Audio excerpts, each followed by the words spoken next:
Jokes, I got it. Welcome back, ladies and gentlemen. I thought you were tired. I'm tired.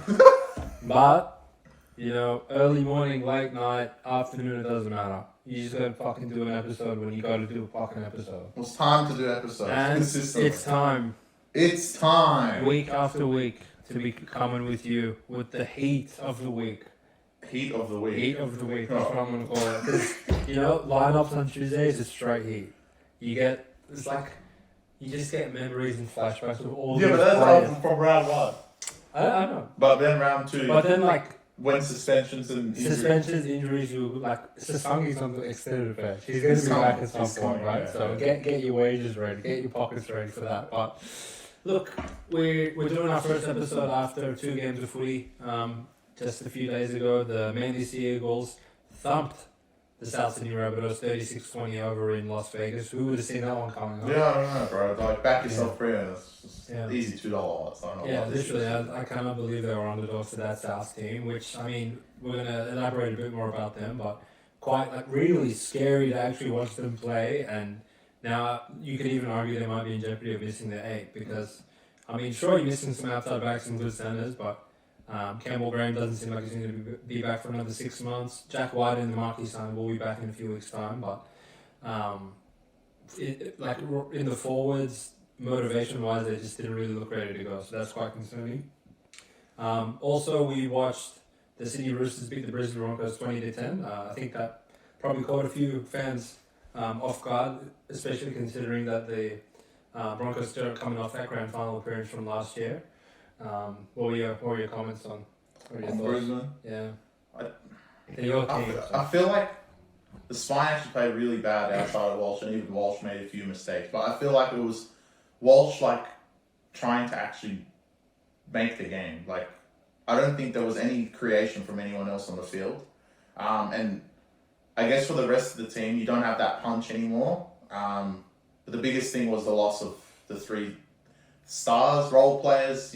I think losing Herbie, Flegler was the biggest miss in that game, because as soon as Carrigan went to the second row because of Palacia getting injured, you could see the middle it's just half, so no one was making meters. So big loss was Flegler and Capewell on the edge. Well, Capewell would have been there and Palacia would have come on. So if you put that all together, it's okay, it makes sense. And like I mentioned in the preview, they're going to regress. The 3 players are bigger losses than everyone seems, and the stars have to play great.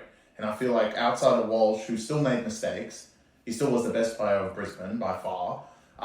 But the rest of them didn't really show up, except for Afro Man, who's got a new haircut and also got racially abused on the field and threw an intercept. Yeah. He didn't play great. Reynolds apparently is injured again, but he didn't play great. I don't even know what he did. That's unlike him. Normally, he's really durable. So they're in trouble for maybe round 2, but yeah, Roosters on the other hand were, as expected, a lot better than they were last year, Yeah, and they kind of improved. Took what they got last year and made it even better. They still have the issues, and I think not was fully elaborated in that game because they just let them score. They couldn't score. Brisbane couldn't score at all. Is what I meant. But Roosters scoring wise is still not 100%. If you look at their 3 tries at the end, Brisbane quit when Tedesco went through. At that point, Brisbane were going to lose anyway. Manu threw the insane flick pass, and Walsh ran straight out of the line, which if he didn't, they would have had the man anyway. You have to add in the fact that Walsh ran straight out of the line because the only reason they got the ball from Manu to flick it in the first place was these cunts put some dog shit up, and Brisbane dropped it because that Mariner guy, I think he just dropped the ball for no reason. So, again, to your point, if they have last year's team, that's not Mariner, it's Cobo. Yeah. And bloody Farnworth's on the other side, right? Exactly. So elaborate on Chris's point, it was my takeaway from that game was there's so much more pressure on the stars that Brisbane have kept to play A++ every single game because the pieces they have cogging up the rest of the team are just not good enough, literally not good enough. Yeah. You can't start Jensen. No. You can't bring friggin' Kobe off the bench. He sucks ass. Mariner was okay, but Jesse Arthur. Mariner was fine. Jesse Arthur is just he's just fine. But where's Oates? I don't know. Yeah. No. Kobo very early days, but he didn't look as good at center as he does. On the wing. Like he's like literally one of the best wingers in the entire NRL. So I'm not going to read in too much into the result because I actually felt like Brisbane were physically on top for that first 15-20 minute stretch of the game, and they were pretty much playing catch-up footy for the rest of the entire match because Ezra threw that ball when, interception's going to happen here or there, but in that sort of low-scoring environment of the game where Roosters had so much possession to start the game because, Brisbane were just doing dumb shit, kicking out, giving 7 tackle sets, dropping the ball in their own 10. Even considering all that, I never felt like Brisbane were really like under assault as far as being liable to actually conceding points. They really defended everything the Roosters threw at them very well. Well, to the point, like the 3 tries, the first one was an intercept. So, there wasn't really much Roosters threw at them that Brisbane couldn't control. It was just, I guess, the dumb shit just worked better for Roosters than it just worked. Because, all respect to the Roosters' defense was fantastic. Both teams defended really well. They shut them down really well. But again, Roosters didn't throw much at them, and they got lucky in some of those tries. The intercept, Ezra would not throw that. That's just a fluke thing. And then the flick pass, it could have went forward. It was a great pass from Manu, but again, got the ball, and then the last try at that point it was over anyway. So there's not much to read into that game. I felt like we kind of skipped over the first game because it was obvious for us, but I think that one brought more alarm bells than the second one. I think the second one's kind of like, all right, it's round 1. These guys are both good. They'll be good later, depending on the result. But the first one, I think there was alarm bells. Again, takeaways from Brisbane, still an elite side, but they're just lacking that oomph, that little bit extra that got them all the way to the grand final last year. If they get an injury to Haas or Carrigan or something, they are literally screwed. Yeah. Imagine, take what you saw on Sunday and take Haas out of that equation. They would never get to the opposition's 10-meter line. No.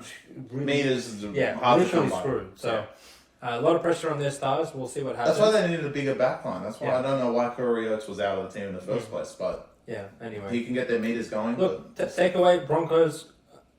Not really too scared going forward for them. Didn't play great, but we'll give them a bit more time and see how the new look outfit looks. Roosters, very commendable performance, trending in the right direction.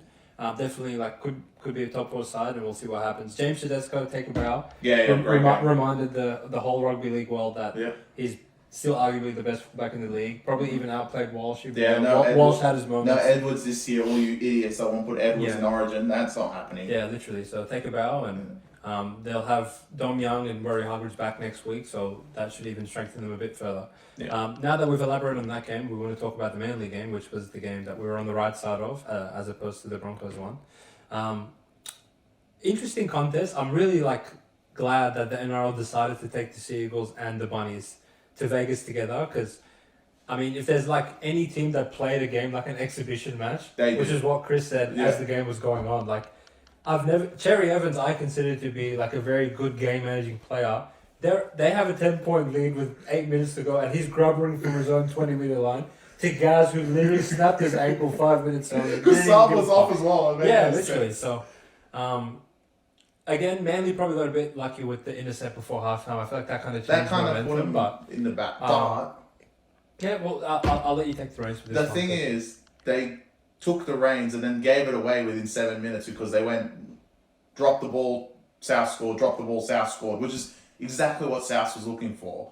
But then, I don't know, Manly was, I think Manly and Roosters is the best team of the first 2 games are very close. Manly were, like I said, they played it like an exhibition and they still beat South, should have beat them 13 plus if Richard Kennedy didn't score that last try, right? And just to come back from what South wanted, I think the biggest part of the first game was how poor South were. I'm going to even take that one step further. I think the biggest takeaway from opening night in the NRL was how bad South were. If you really sit and think about it, right, Manly scored 36 points and you think, fuck, that's a lot. We're not even including Turbo's bomb try, Luke Brooks' bomb try. Yeah. If you actually blinked and everything went Manly's way, they could have easily put 50 on. And I don't even feel like they tried as hard as probably Brisbane and Roosters tried in the next game. Yeah. If you look at their tries, simple like shift out the back, Ben Trebojevic scores. Yeah. Oh, okay, we're just gonna isolate Hamali Olakwatu on Cody Walker, Yeah. and that he's Oh, yeah, from the scrum. That was from the scrum. Like, if that is all the resistance South's going to put up, and that's not good. outside of Manly actually dropping it and giving inviting Souths into their own 10-meter line, it's not like their forwards and their guard and their shitty backs were marching them up the field, constantly giving them good field position.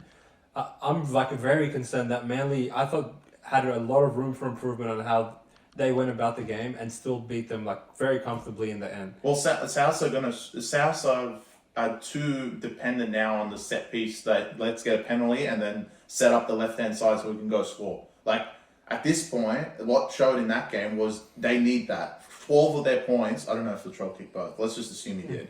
But 12 of their points was on the other side of half time within 7 minutes, and that was both off knock-ons or from Manly. And they scored 8 for the rest of the game. Yeah. So they're so reliant on the errors and penalties, and to some people, I read Twitter afterwards, and to some people's point, they reffed a lot of both Vegas games like a grand final. They kept the whistle away, which was good actually. Which was good, and I think everyone enjoyed the games, especially the first one. If Souths are going to get that, if that treatment's going to flow across to the actual season as well, Souths are going to be in immense trouble because they're not going to get penalties out of their yards anymore, and they've got to hope the other team just drops it because I think coming out of their own end without Campbell Graham and without White and taking the hit ups, it's going to be very hard, and their forwards are just not good enough anymore. I think starting Kepi, he literally left Manly. Yeah, Manly didn't Manly didn't want so him. you can't Yeah, I think you know what, the one man's trash is another man's treasure. No, this is one man's trash is another man's trash. Yeah, I think you gotta grab him. Totola's average. The savior.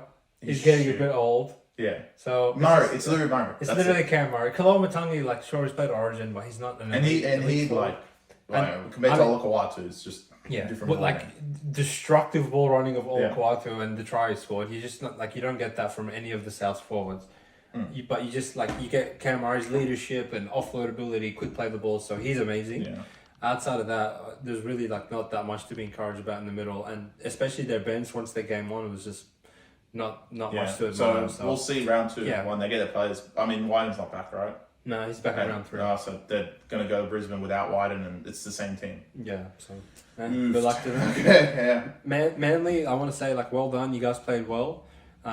If there's any question mark on your roster, it's your forwards. I thought matched South's back, if not maybe even outplayed them a little bit. And then obviously, if your forwards are going to go 50-50 with them, and you have Turbo and Cherry Evans and Luke Brooks now, and all the speedy players out wide, enough possession, you're going to score points. So the fact that they won as comfortably as they did, scored 36 points, didn't even play that well, bombed a couple tries, I would say they have a very good platform to build on. The forwards are the do or die for Manly. They have to be competent against these teams because Manly, we know, can score points. If they're not competent, the forwards, then they won't be able to score points. I mean, the biggest thing is Turbo, but Turbo looked really healthy. Yeah, Turbo looked great.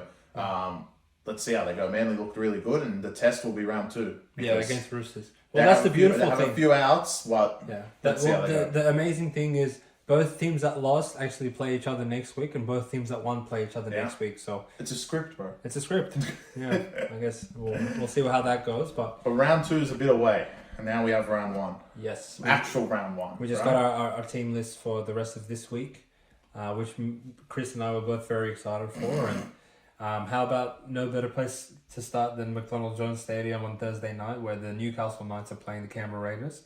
What were your thoughts on those lineups, and how do you see that game going? I said in the preview that in the review and the review of last year that they seem to play every game at McDonald Jones Stadium, and guess what? Thursday night at McDonald Jones, and they play Raiders again.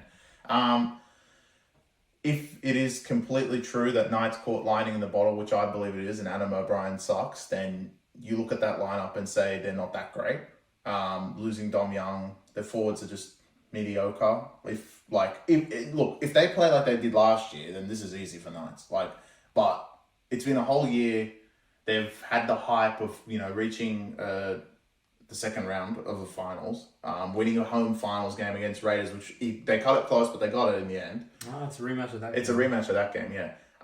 So Knights have it all to prove. No one's going to sit there and say, hey, Raiders have a lot to prove because, like we said in the thing, and like the lineup shows, Ethan Strange is starting 5'8". They have nothing. Outside of their forwards, their pack looks good, but again, Horsburgh's out, so they're playing Morgan Smithies. I think he's playing Glock or something like that. It's pretty bad. Rapana's a fullback. Savage is playing your boy's back. My boy's back. I've been waiting for it. Yeah, so I think it's a game for Knights to prove themselves that last year wasn't a facade. That's the best way of saying it. And Raiders are going to be there to spoil the party. I'm actually starting to come around on Raiders proving to us that Knights was a facade last year. Yeah. All these like Newcastle players, no disrespect to them, and I know Willie Mason called them out in his podcast and copped a bit of criticism, but again, no disrespect to these players, but Tyson Gamble, Phoenix Crossland, Jackson Hastings, they're not bad, but they're not as good as they portrayed themselves to be last year. Why did I lie to their audience? They're not that good. They're not good. No. Don't say they're not bad. They're shit. Well, fair enough. I think Jackson Hastings is good. He's decent, but the rest of them, like Crossland, why is he playing? Why was he playing like Cam Smith for that 10-week period? Exactly. He's not That's what I'm saying. He's not that. He's literally a makeshift dummy half, and he's gotten shots on 3 weeks into the final. It pissed me off. Well, it's either Knights are going to prove themselves as last year wasn't a joke. Yeah. And we're going to try and make the 8 again, woohoo. Or Raiders are going to get them. In saying that, like, I'm trying to decipher whether this is a continuation of last year in the fact that Knights are $1.40 to win, or if this is the market just saying, Raiders are that garbage that you have to at least put them 6.5 on the road, which I guess you could sort of argue either way, but from what I see from the Knights roster, it's not that scary. No. Well, I forget, but it was like 15 or 16. 16.5. The finals, which Knights would have been $1.15. Yeah. So they've put them back 10 points because finals compared to that. To round one. It's actually a bit of a split, and on top of that, Raiders lost Wyden. So I mean, it's a bit of a big. Well, it's a big split between the two. The thing I'll be looking for in this game is how the Knights forwards perform, because I mean the only thing Raiders really have going for them is the forward. Tarpany is like one of the better forwards in the league. Papali, even though he's old, that's probably going to weigh down on him a bit later into the season. But starting round one, like he's still a class forward. And Hudson Young apparently is some origin sensation because we keep picking him. So let's see. And the best is the best. Yeah. So I actually feel like Newcastle will be a bit vulnerable in the middle to this Raiders team. So that's what I'll be looking for. If they get enough possession, I think Ponga's good enough to cut apart the Raiders like Xavier Savage. Pathetic backline. But look, for all the Raiders fans that are watching this, you guys have nothing to prove. So like this game is like that's it's just like just go there and have a like no one's gonna say, oh, you guys started Ethan Strange, why did you not beat You're Knights? gonna say that. I'm gonna say it. Yeah. But Knights finished 5th, so you guys have got nothing to prove, right? Yeah, agree. So and you guys have definitely regressed compared to them. Who have they lost? Dom Young and Fitzgibbon, who cares? Yeah. So they should still be as good as they were last year, but if last year was a facade, then Adam O'Brien? O'Brien? This is pretty much Adam O'Brien. I'm watching you, mate. Is he going to first be fired? No, there's going to be other. Well, there is Serraldo. I'll get to him later in the podcast. All right. So that's nice. You got Knights with a bit of conviction, not like too much. Yeah, nah. Fair enough. I probably agree with you. The next game, which I have a lot more conviction on, my New Zealand Warriors open up. You can start with Warriors. And then my New Zealand Warriors open up in New Zealand playing the Cronulla Sharks, who are pretty much 1-17 from last year. Literally have made no changes. Bringing back the same backline, Nico Hines, Braden Chindrell, same forward pack. So I feel like when you compare these team lists to each other, there's probably not that much that separates them. The backline for Sharks is probably better considering Nickel Klostad's out and they just have that random guy that played 2 trials. Yeah. But again, RTS comes back, so that kind of offsets that because, I mean, anytime you can bring a Dahlia medalist, put him in the centers, like that's outstanding. But where I feel like Sharks are going to be a bit vulnerable in this game is through the middle.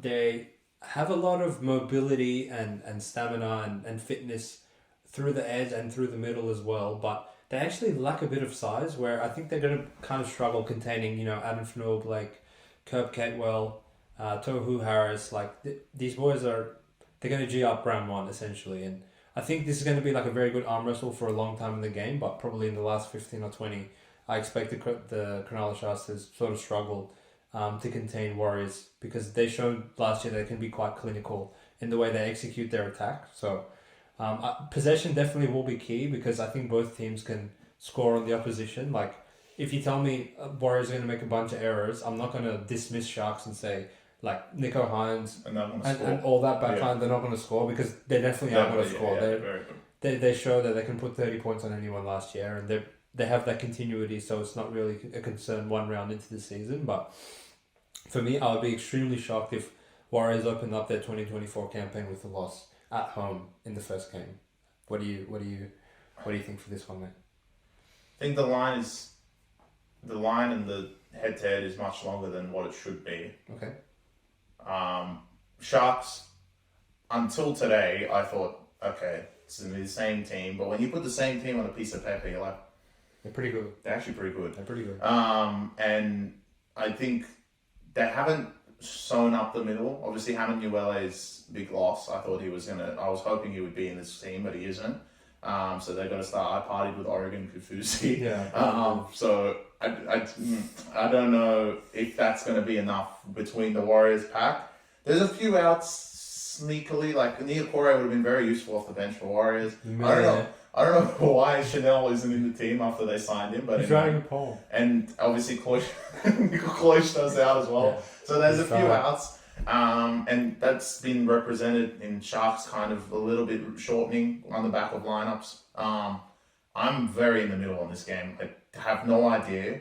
I think one side is definitely the side that everyone's going to be on, which I think it's going to be the Sharks because giving them 4 points is quite a lot for them. But then my other side is thinking, like you said, Warriors are going to start their campaign with a loss. They have Melbourne round 2 in Melbourne. It's going to be they better win the first one, right? Because Melbourne's going to be very difficult to win in Melbourne, especially with our preview of the next game.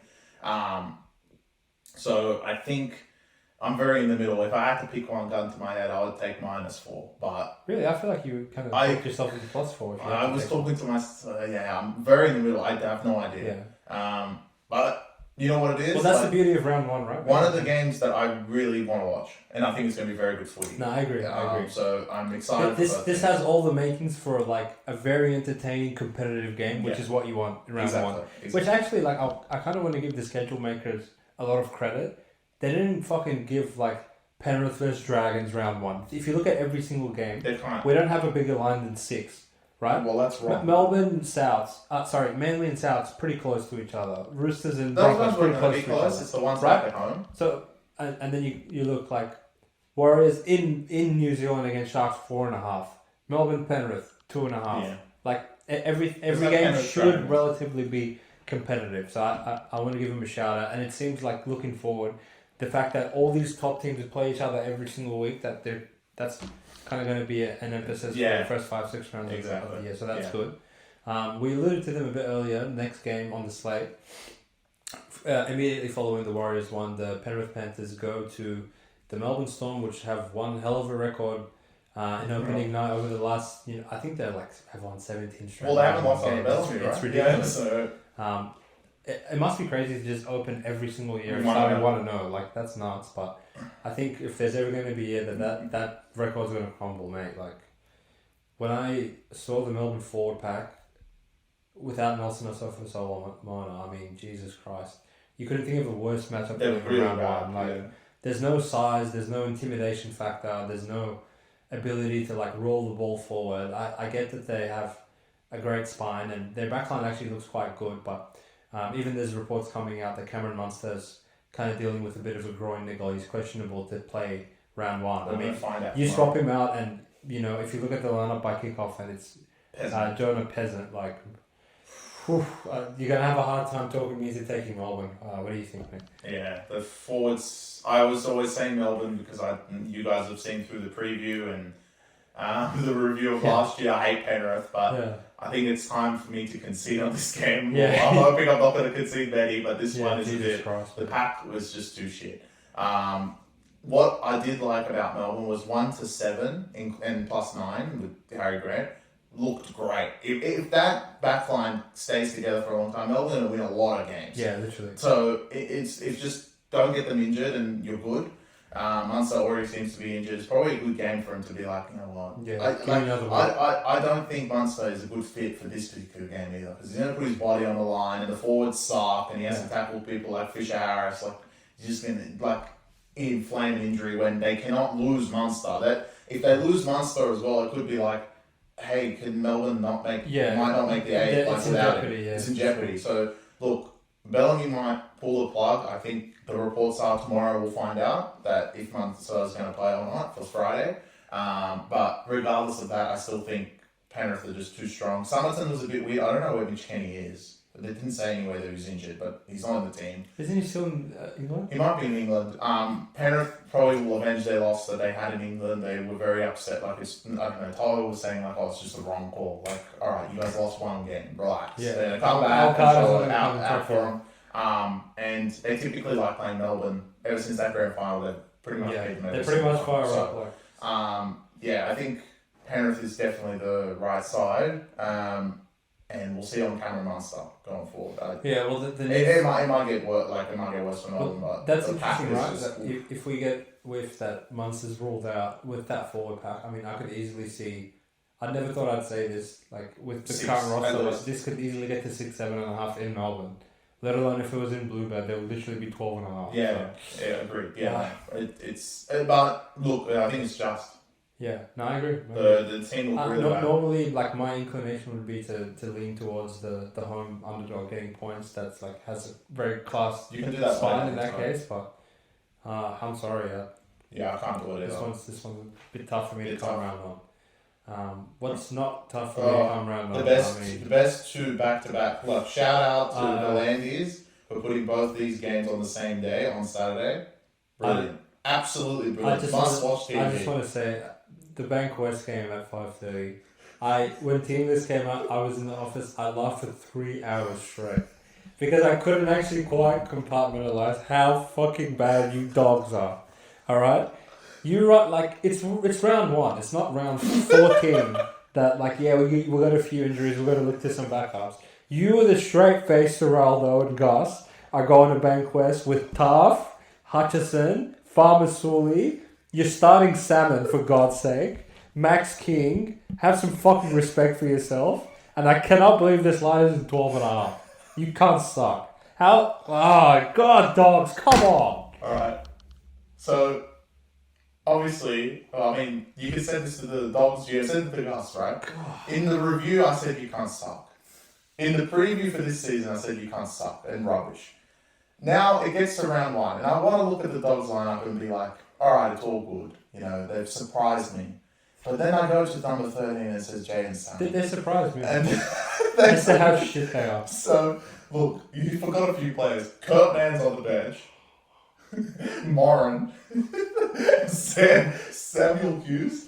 Look, if we thought of the dogs matchup before, I didn't realise. Obviously, I put Parasek in my table, but my God, their pack is fucking insane.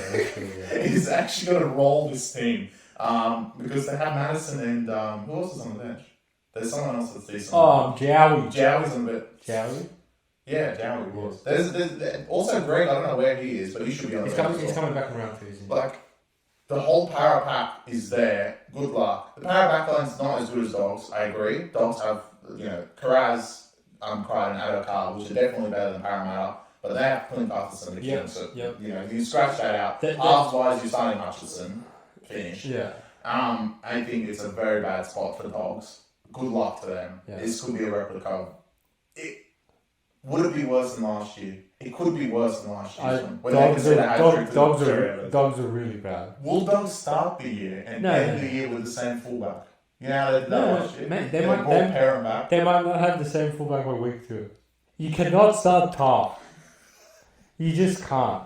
Why do you can't? Oh, I just almost broke my freaking microphone because of you guys. How can you go and pay Critter and pay all these cunts and then start Hutchison and Taff? It makes me sick. And Gus is we're gonna fucking. Where's Jerry? He's, You would just hold the mic for the rest of the episode. I will. Because the next game you're going to break it anyway. Oh, we're already moving on. You don't want to No. talk about Power a bit more? No, Para look good. I think, look, get your statement game out of the way, and next week is a huge game Friday night at which was that Bank? Is that point?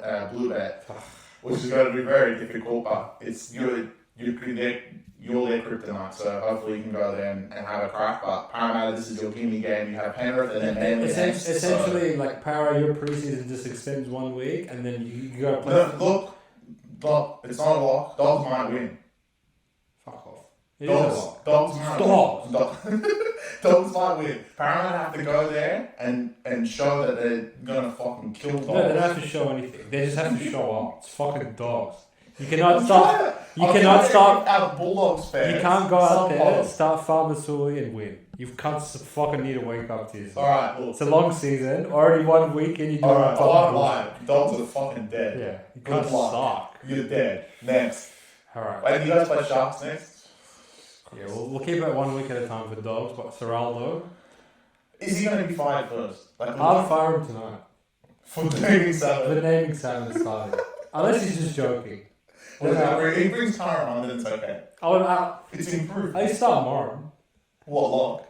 Fuck it. Well, they can start any prop. They can start any prop. You can't start from the school. You can't. You cannot start from the school. Come on, It's boys. a joke. Alright, we're back. We're back. Microphone issues have been fixed. Technical difficulties talking about dogs. Oh, don't worry, we're on to more rats. I think both of our mics are about to fall off because we're going to talk about the toilet bowl of the round. The two rats. Nah. Your team versus My team. No. They're both my teams. You don't like Titans. No, I do. No, you don't. I do. Don't lie to me. They have funny players. Every team has funny players. No. It's NRL. That's true. Nah, they lost leaning. Fuck these cunts. Yeah, I know. All right, talk to me. Talk me to Dragons. Shout out to the Zarefrost brothers. Yeah, shout out to them. Both teams suck. Yeah, that's true. So if you just let's just put the 13 teams together. Titans have excuses why they suck. Dragons just suck in general. Yeah. Because they don't have Fafita and Campbell. Obviously, if they have Fafita and Campbell, this wouldn't be a conversation. But their two stars are out. AJ Brimson has a starting spot, which he should never be in the starting spot. He should be 14. Well, he's still starting in the Piece of centers. waste. They're starting the Indonesian. He's a piece of waste. Yeah, I know. Because he's that bad, they can't put him in fullback. Even Oh. though he's Queensland's fullback, third string. In what universe, I don't know. Anyway. Alright. The only reason I'll convince you into Dragons is Because you like them. No. It's because they have Ben Hunt. If they did not have him, I would never ever try to convince you into Dragons. But Ben Hunt is the best. Thanks. Ben Hunt is the best player on both teams by a long shot. Yeah, that's true. And he's the only player in this universe that can actually conduct a team and make Dragons into a top 8 team 2 years ago, as garbage as they are. Their forwards aren't great, but they're competent with Titans. The backline maybe No, they're not. Yes, they are. No, they're literally They have not. Laurie. And That's part of their problem. And they have Jake DeBellin. And they have Sua. Who do these guys have? Haas, B-Tech. Yeah. Come on. Haas's little brother in Tino. And Firma. And Fonaweka. Yeah. I'm not scared of any of them. Well, you scared of the Dragons ones? Yeah, they have Laurie. They always fire up for Laurie. Yeah, for 9 minutes and they get tired.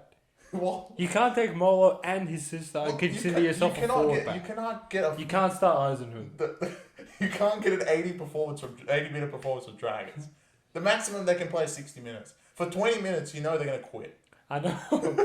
I'm saying they're not good enough. Any time They're not good enough to is overcome that. They're fucking pathetic. For 60 minutes, they've played good enough to compromise for the 20 minutes. That's how bad they are. I know.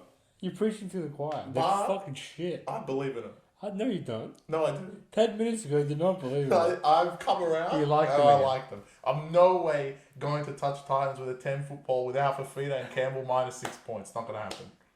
I can't take Eisenhuth. I can. Why not? They played bigger idiots. They need Quinton, bro. Fuck this shit. But they have Sua, so I'm thinking about it. Well, if they had Billy... Okay. If Billy was playing instead of... Obviously, yeah. That's because you like Billy. Look, when I think about it, Dragons like... Really bad. Oh, Dragons. But the right side. There's no right side in that game. It's Dragons Titans, for God's sake. You think even Sharps will bet on it? I'll make you a deal. Live on air, first ever time on Back Yourself podcast. So no underdogs win, then. No. With Dragons, I will take them, but they have to get to 6. I don't care if it's they're 6 already- flat. I don't give a They are shit. 6. It's $1.98 on SB already, 5.5. So don't worry, we'll get to 6. Because I need, with those cons, I need as many points as I possibly You can know, get. 6 is like Because perfect number for throwback- them. They always cover. Throwback Thursday, there was a game where they once covered 4.5 and didn't cover 5.5. Go figure, guys.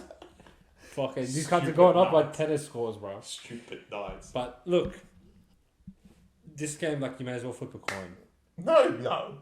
Spread wise, you may as well flip spread a coin. coin, yeah. Because the only thing I'm actually considering as a pro in the Dragons corner is, I think this is going to be a physical game because both teams have new coaches, both teams have seasoned coaches, and I'm sure they've both spent the entire preseason instilling that value in, defense, line be an speed. idiot. Don't be a piece of shit, which is what you normally will refer to because that's what most of you guys are. I think like both teams neither spine scares me at all. They scare me as to how shit they are. Because as I said in the preview, No, you can't start Randall. you cannot start Randall and a 57-year-old foreign, and this cunt literally grabbed his Well, own they have son. Liddell. They have So Liddell. and Liddell. So they cancel each other out Oh my God, they're bad. for horse awake players. And as Chris said, they have Ben Hahn and Titans don't. So is that enough to offset Titans potentially laying 6.5 points? I believe so. Yeah.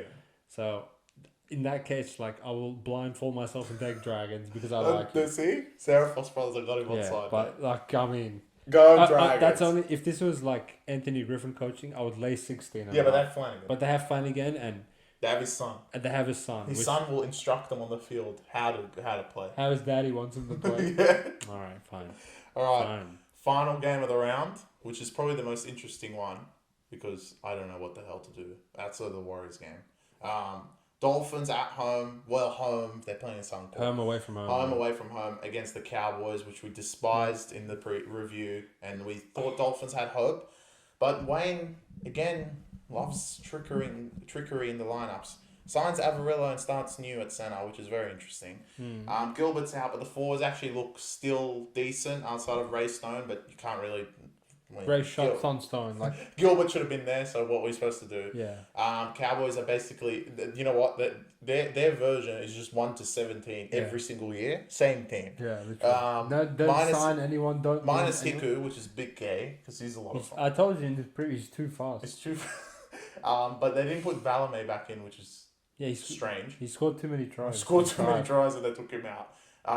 My thoughts on this game is similar to the Dragons one in the sense of I don't think I can lay 6. That's funny, right? Because the spread's the same, the head-to-head price is the same, and pretty much the analysis is the same. You're not really going to profit long-term laying 6.5 up in the first week of the sport where everyone's G'd up, ready to go. They've been waiting to play for a long time, and you're away from home. Like, I don't think this Cowboys team, like, Para at home was 5.5, and now Cowboys are 6.5 away, which I don't think you can conclusively argue that Dolphins are like exponentially shitter than Dogs. That makes no sense. Yeah. So in terms All of Cowboys are that much better than Para. in terms of the pricing, I could only really look one way, and I really don't want to look that way because Wayne, I think he's still asleep with some of the team list decisions he's made. Tom Gilbert's injury like really stings them. I think this guy was the guy that was ascending. Put his hand up for Origin, had like a cracking series until he got injured, did his shoulder, and they really like missed his grunt and aggression in their forwards by the time he went down. So that one stings. And like Chris said, Avarillo, like, what was the point of signing him if you're going to start new? It really makes no sense. Back to the early injury report, I guess early mail is Herbie fit in the first place. So I guess Avarillo will replace him if he's not. But I was hoping Herbie on one side, Avarillo on the other. Yeah. Like that was Which what was in my brain. It would really suck if Farnworth's out in the week one. Yeah, exactly. Which it would mean a lot to have him out, but to have him in, and Wayne maybe listens to this podcast and puts Avarillo back at centre because all of a sudden your backline looks much better. You have Hammer Time, Sarko, Bostock, who's apparently some freak of nature, and then Herbie and Avarillo. That's very much better. Yeah, much better. I like Aiken more. I know you do. And the forwards are competent. Cowboys are just the same thing. Yeah, Chad is same- still yeah, there. yeah, Like, same who garbage, cares? yeah. Like, obviously, Drinkwater's gonna have. He's probably gonna be their star. Maybe Dearden if he knows how to pass the He ball. won't pass. And Valentine Holmes, Yeah. our boy. But I don't think I can lay 6. Probably end up taking 6, but I think that's still up in the air. I haven't made a decision on that game, but I'm definitely not laying 6.5 with Cowboys. I think on the road. I think you'll get like. You an could ex- get more. No. I think you'll get an exciting backyard footy Sunday will, game from yeah. both these guys. Yeah, like, 4 p.m. Hammer Time, Valentine Holmes, Taolangi, like Scotty Drinkwater, Herbie if he plays. Don like, Nicarima. Nikashimo, yeah. Herbie, yeah. Herbie back Yeah. at home. which Oh, is pretty Jet good. Marshall Queen, which Marshall they Queen. actually Oh, he's like. back. Yeah, he's back. He's Yeah. ready for East stuff for me. Like it's gonna be a good quality game to Yeah, end the round. I think So it's a I'm good keen game to to watch watch. Yeah. it. But yeah, that's a bit of a shorter preview. I think we spent a bit longer reviewing the first 2 games, but that's what happens when there's only 6 on the board for the rest of the week. We'll be back to normal proceedings, starting round 2. But what is the game you're most keen for this round? Would you say Warriors Sharks. Warrior Sharks? Yeah, I think. I'm gonna lock in Dogs and Para. I Oh, I can't thought- wait to watch Dogs. Wait, no. Even more than Dragons, bro. Oh wow, you took it over Dragons Titans. I felt like I was like, I just felt a watching. certain way about Dragons Titans until I saw Pharmaceutical starting. This is just comedy gold. And Harper's playing. Oh yeah, Harper's You playing. forget. Oh yeah, because Sivo's out. We didn't mention that, but who cares? Dogs. Yeah. So for me, I can't even sleep. Should we take we should put any I of the can't Farah wait to try watch scorers. Dogs. Farah forward try scorers. Forwards. Take every forward. You could. One of them's gonna score. No, I think Pharmaceutical will tackle them before they get to the try line. No, one of them will score. Seraldo. Wait till the I'm Paul. fucking watching. Wait till Paula does like one of the short balls. Yeah. What Pharmaceutical is gonna be? I don't even think Dogs would beat Portland. Yeah, alright, we haven't done many NBA ones, but we like Portland now. Yeah. Until today. But Anyway. we'll bring back some NBA podcasts as well. Alright. With NRL season. For now, make sure you tune in to Sunday night's review where we will see how we went for the round. You know, you can compare that to the analysis you heard today. See where we were right, see where we were wrong. We're not going to be wrong about Dogs because they suck. And Dragons, Titans, can't wait to watch it. Can't wait to watch all of them. It's just It's gonna good. be great. It's just good to have the footy back. So Yeah. anyway, we will see you all on Sunday. Goodbye. Peace out.